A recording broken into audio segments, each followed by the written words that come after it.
Troisième et dernier cas, vous n'avez pas de stratégie, du tout. Vous ne savez pas quel canal utiliser pour attirer et convertir des visiteurs. Soyons clairs, Google Analytics ne pourra pas vous aider ici. Encore une fois, cet outil est parfait pour analyser les visiteurs qui arrivent jusqu'à votre site. Mais votre problème justement, c'est que vous n'avez pas encore de visiteurs. Alors, comment est-ce qu'on trouve sa stratégie, son plan? Comment est-ce qu'on identifie les canaux qu'on va utiliser pour amener des clients? Et c'est beaucoup plus facile à dire qu'à faire. Parce que la réponse va être différente pour chaque marque et pour chaque entreprise. Ouais, même celles qui proposent les mêmes services. Il est toujours tentant de se dire « il me faut du référencement, tout le monde en fait ». Ou de se dire « tel réseau social cartonne en ce moment, allez, je nous crée un compte ». Mais la vérité, c'est que chaque organisation, chaque entreprise, chaque marque doit trouver la combinaison de canaux qui va marcher pour elle. En fonction de son produit, de son service, en fonction de sa promesse, c'est-à-dire ce qu'elle fait différemment des autres entreprises qui ont la même offre, en fonction de sa clientèle, en fonction de ses ressources et en fonction de sa concurrence. Ce n'est pas une tâche très facile. D'abord, il faut que les canaux que vous allez choisir soient compatibles avec votre cible, votre client type. On imagine mal des constructeurs d'équipements aéronautiques utiliser Snapchat pour trouver des prospects.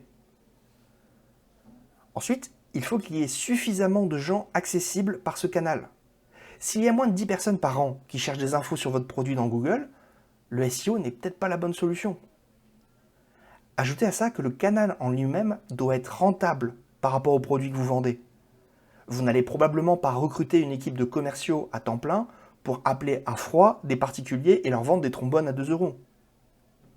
Et enfin, même si le canal est rentable en lui-même, il va falloir examiner la concurrence en place, car elle risque de faire exploser les coûts, voire de rendre le canal absolument pas rentable pour vous. Imaginez Jean, cofondateur de sa start-up, 10 000 € de budget. Il se rend compte que ses concurrents directs sur les mots-clés qui l'intéressent dans Google sont, je vous le donne en mille, Amazon, Cdiscount et Wikipédia. Alors, comment faire? Comment trouver ces canaux? Personnellement, je vous recommande de passer par 3 étapes. Première étape, comprendre vos cibles. Déjà, comprendre comment vous pouvez les attirer.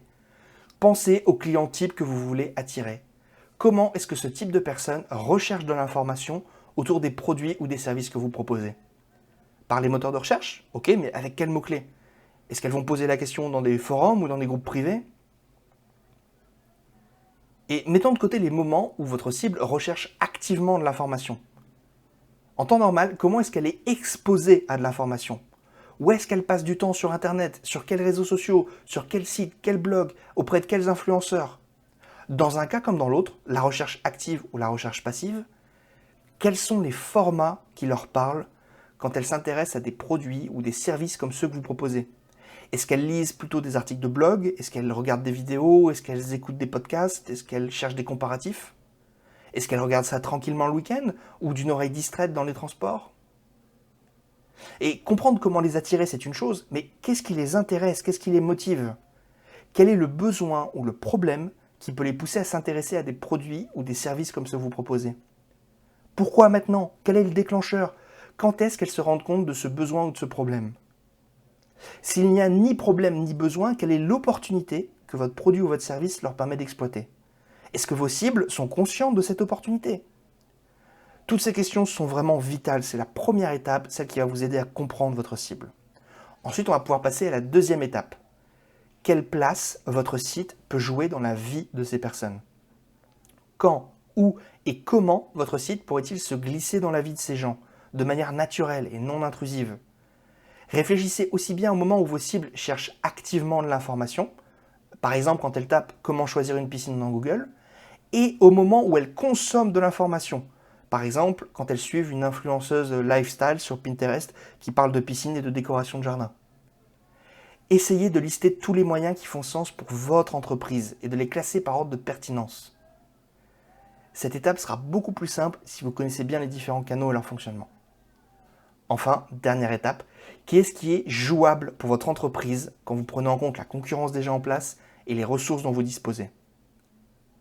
Si le référencement naturel semble la bonne solution par exemple, mais que les résultats sont trustés par des concurrents qui ont plusieurs années d'avance alors que vous n'avez ni le budget ni les compétences en SEO, ça va être compliqué.